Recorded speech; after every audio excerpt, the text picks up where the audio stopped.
सोमवार देर शाम दिल्ली पुलिस को मिली है बड़ी कामयाबी। दिल्ली के आस्था कुंज जो ईस्ट ऑफ कैलाश में है, जहां एक तरफ एक बड़ा मंदिर यानी इस्कॉन मंदिर है और दूसरी तरफ लोटस टेम्पल है, वहीं पर ही नेपाल से आया एक कुख्यात अपराधी छुपा हुआ था, जिसके इंटेल मिली थी हरियाणा की गुड़गांव पुलिस के जरिए, जिसमें 2 डीसीपी एनकाउंटर में इन्वॉल्व हुए। एक थे डीसीपी साउथ ईस्ट और दूसरे डीसीपी स्पेशल सेल, और इसी के तहत एक बड़े ऑपरेशन को अंजाम दिया गया और नेपाल के बड़े अपराधी जोरा का एनकाउंटर कर दिया गया, जिसमें 1 लाख रुपए का इनाम था। और बीते साल 2 बड़ी घटनाओं को दिल्ली एनसीआर में जिसने अंजाम दिया था, जिसमें मई 2024 में राजधानी दिल्ली के जंगपुरा में एक डॉक्टर योगेश की हत्या की गई थी और फीमेल मेड से उसे इंटेल मिला था। इसके बाद गुड़गांव के एक सेक्टर में बीजेपी की अगर मंडल की बात करें तो मेहरौली मंडल से ममता जो नेता थी उसका भी हत्या कर दी गई थी और उनका नौकर भी जोरा का ही सदस्य बताया जाता है। 1 लाख रुपए का इनाम था। इसके अलावा 2020 और 23 की बात करें तो हरियाणा और दिल्ली के साथ साथ उत्तर प्रदेश के गाजियाबाद और उससे पहले 2014 की बात करें तो गुजरात के सूरत और कर्नाटक में भी जोरा ने इसी तरह की घटनाओं को अंजाम दिया था। तो 5 राज्यों की पुलिस दिल्ली, हरियाणा, उत्तर प्रदेश, गुजरात और कर्नाटक के साथ एसएसबी, क्योंकि हर एक अपराध के बाद वो सशस्त्र सीमा बल से बचते हुए नेपाल की सीमा में प्रवेश कर जाता था, एसएसबी और केंद्रीय एजेंसियां भी जोरा की तलाश कर रही गई थी। और जोरा का कहानी, उसका किस्सा एक एनकाउंटर के साथ खत्म हो गया राजधानी दिल्ली के आस्था कुंज में। कैमरा सहयोगी जैनेंद्र शर्मा के साथ राहुल डबास, न्यूज नेशन, दिल्ली। ऐसी रिपोर्ट्स हैं कि दिल्ली पुलिस ने साउथ ईस्ट दिल्ली के आस्था कुंज इलाके में एक इनकाउंटर में भीम बहादुर जोरा नामक एक नेपाल बेस्ड क्रिमिनल को मार गिराया है। और ये जो भीम बहादुर जोरा नामक ये जो अपराधी था, इसके ऊपर अनेक गंभीर अपराधों के मुकदमे दर्ज थे और इसके ऊपर 1 लाख का इनाम भी पुलिस के द्वारा घोषित किया गया था। और एक इंटेलिजेंस इनपुट के आधार पर इसे साउथ ईस्ट दिल्ली के आस्था कुंज इलाके में घेरा गया और जाहिर है कि इस पुलिस और इसके बीच में हुए इनकाउंटर में इस कुख्यात अपराधी की मृत्यु हुई है। और जाहिर है कि पुलिस को ये बहुत बड़ी सफलता मिली है। और ये जो अपराधी है ये अभी हाल के समय में डॉक्टर योगेश चंद्रपाल की हत्या के लिए भी दोषी था।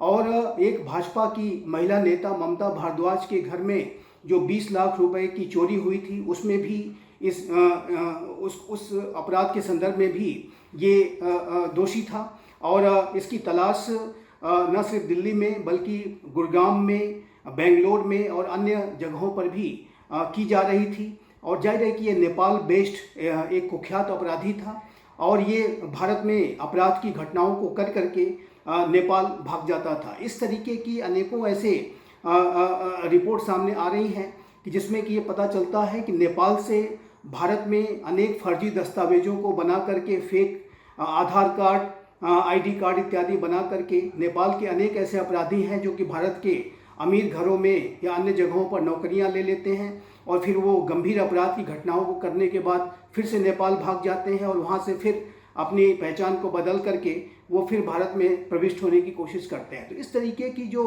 क्रिमिनल सिंडिकेट्स हैं, इनके ऊपर सख्त से सख्त कार्रवाई की जाने की आवश्यकता है। इनको नैप करना, इनको इनकाउंटर्स में जाहिर है कि इनके ऊपर सख्त से सख्त कार्रवाई करना, डिटेन करना, जाहिर है कि ये दिल्ली पुलिस ने बहुत बड़ी सफलता अर्जित की है।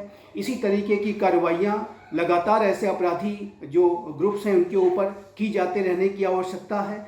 और नेपाल बेस्ड जो क्रिमिनल सिंडिकेट्स हैं वो भारत में अपराध की घटनाओं को अंजाम न दे सके, उसके लिए उनके विरुद्ध सख्त से सख्त कार्रवाई करने की आवश्यकता है। और जाहिर है कि जोरा की मृत्यु के बाद ऐसे जो भी क्रिमिनल सिंडिकेट्स हैं उनके अंदर एक भय व्याप्त होगा और इसमें कोई दो राय नहीं है कि भारत की सरकार को इस संदर्भ में सतर्कता बरतनी होगी। जो बॉर्डर की जो सिक्योरिटी फोर्सेस हैं, सशस्त्र सीमा बल को भी इस संदर्भ में अत्यधिक सतर्कता बरतनी होगी कि भविष्य में इस तरीके के जो क्रिमिनल्स हैं वो नेपाल के माध्यम से भारत में प्रविष्ट न होने पाएँ। और लेकिन यदि कोई प्रविष्ट हुआ है तो जाहिर है कि उसके ऊपर सख्त से सख्त कार्रवाई करते हुए उसको उसके अंजाम तक पहुंचाया जाना भी आवश्यक है। और जोरा के खिलाफ जो ये कार्रवाई दिल्ली पुलिस ने की है, जाहिर है कि दिल्ली पुलिस इसके लिए बधाई की पात्र है और इसी तरीके के सख्त से सख्त जीरो टॉलरेंस के अप्रोच के साथ क्रिमिनल सिंडिकेट्स के ऊपर भी कार्रवाई करते रहने की लगातार आवश्यकता है, जो कि दिल्ली पुलिस ने किया है। भारत सरकार का भी ऐसे अपराधियों के खिलाफ जीरो टॉलरेंस का ही रुख रहता है और इस अपराधी को, जो कि अनेक घटनाओं के लिए, आपराधिक घटनाओं के लिए वांछित था और 1 लाख का इनाम भी इसके सिर पर था, इसको अब ढेर किया जा चुका है। सोमवार देर शाम का वक्त था। दक्षिणी दिल्ली का आस्था कुंज कई एकड़ में फैला हुआ और इसे लेकर के एक इंटेल आते हैं सेक्टर 43 के पुलिस थाने गुड़गांव में। क्राइम ब्रांच के इंस्पेक्टर शर्मा का फोन बजता है।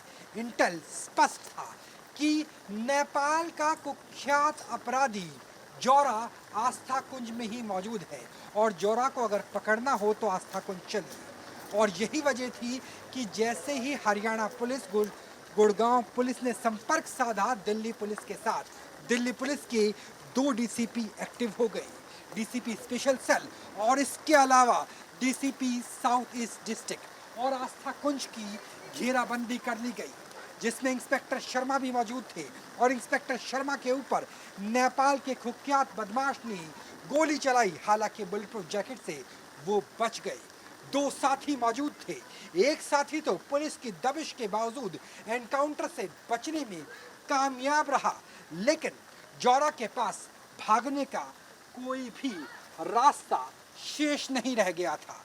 क्योंकि अगर इस पूरे इलाके के भूगोल की बात करें तो यहाँ पर आस्था कुंज इसलिए कहा जाता है कि 3 तरफ मंदिर है। एक तरफ है मेरे पीछे मौजूद एस्कॉन टेम्पल, दूसरी तरफ है लोटस टेम्पल और तीसरी तरफ है कालका जी मंदिर। आसपास सड़कें ऐसी हैं कि निकलना संभव नहीं था, इसलिए जोरा को गोलियां लगती है। गोली लगने के बाद उसे एम्स के ट्रॉमा सेंटर लेकर जाया जाता है, लेकिन तब तक ये स्पष्ट हो गया था कि एनकाउंटर में जोरा की कहानी खत्म हो चुकी है और उसे स्पॉट डेड यानी मृतक घोषित कर दिया गया। कैमरा सहयोगी जनेंद्र के साथ राहुल डबास, न्यूज़ नेशन, दिल्ली। जहां भक्ति है हर शब्द में, कथाओं में छुपे हैं दिव्य रहस्य और ज्योतिष देता है जीवन को दिशा। धर्म से जुड़ी हर बातों को जानने के लिए हमारे चैनल स्तुति को सब्सक्राइब करें। चैनल पर जाने के लिए इस लिंक पर क्लिक करें।